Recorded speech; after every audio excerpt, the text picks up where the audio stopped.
Paa. At pag nakita mo ginagawa yan, hindi ka nakakain ng bawang.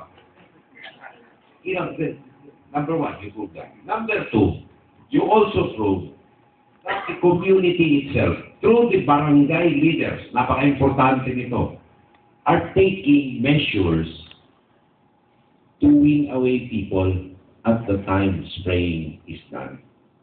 Those two things lang, madali na eh. Hindi mo ba? Very, very simple. So, ako po ay hindi tutol sa aerial spray.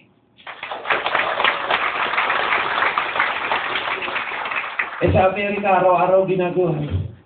Mais pa. Pesticide pa. Hindi fungicide. Pesticide. So, why not here? However, ito ay laban politika. Hindi ito laban ng agrikultura. Kaya kailangan ng paglalaban sa politika, political techniques din. Patunayan natin na safe. Patunayan natin na ang methods na ginagamit nila to prove that it is unsafe ay hindi walang basihan. At pangalawa, patunayan din natin na ang mga local government leaders natin, sila nagko-coordinate within the community. Huwag nang palabasin sa national government ang problema. Kaya na namin dito yan. Kung meron may takot dito, kami nagbabala na ganitong oras, mag-i-spray, walang bata dyan sa barangay. Tapos kung tatanungin nila, yung residual effect. Paano pag uwi ng bata, nag-flick yung tatay doon sa loob ng bahay? Di ganun din yun, masama rin yun, di ba? Kaso hindi naman natin pinagbabawal ang flick sa loob ng bahay. Dahil malamok, mas masama yung makagat ka ng dengue kaysa sa ma-flick ka. So, yung mga practical na aspeto na ganito, yan ang pinakamagandang pantugon dito sa mga bill na ito. At dapat manindigan ang mga local government, mga barangay leaders. Interviewin natin ang barangay captain. Kaya ko nang solusyonan dito sa barangay ko ito. Huwag nyo na akong pakialaman yan sa national government para sa popularidad ninyo o what. Hayaan nyo na kami dito. Papayaan nyo na kami sa Davao. Namumuhay kami na maganda dito. Kami agrarian reform beneficiaries. Tama na, regalo nyo sa amin. Hindi na namin kailangan ng karagdagang regalo pa sa Kongreso katulad ng pagbaban ng aerial spray.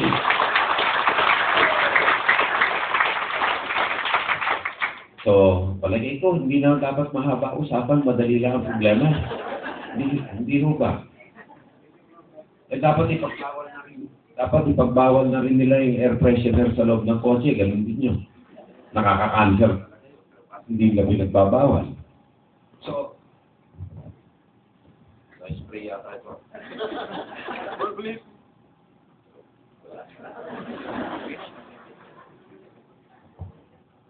Hello?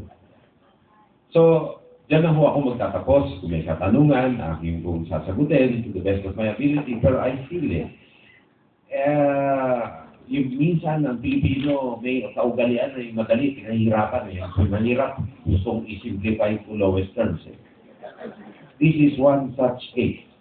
Do not kill the goose that lays the golden egg. Katulad din po sa departamento ko, ang dati dahil nag-resign na ako, ang pinakamagagaling na sundalo ay minsan yung may special training. Special forces so ang kailangan natin dito dahil hindi tayo nagigera na may tangke, na may man-to-man dito eh. Kaso, ang special forces natin, yung iba ay sumali sa di ka nais-nais na mga kilos. Ang ginawa, binuwag nila ang mga special forces units, hindi nila pinalitan yung mga tao.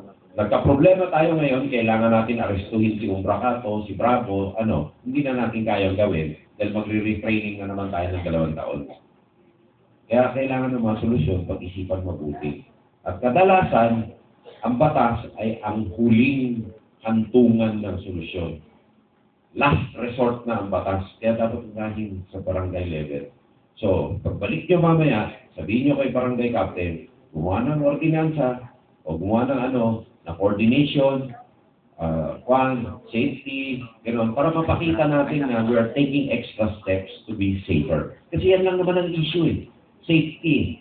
Pag napapakita na natin na eto, hindi ginagawa sa ibang bansa yan, kami kung ginagawa pa namin eh.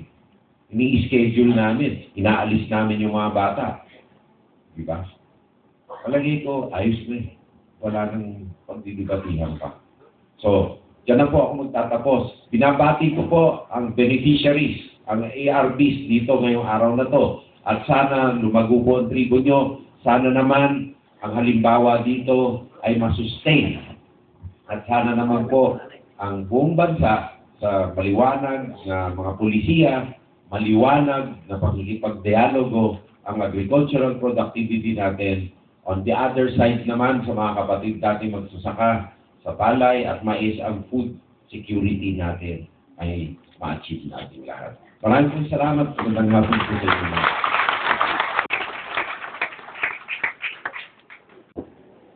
Hello.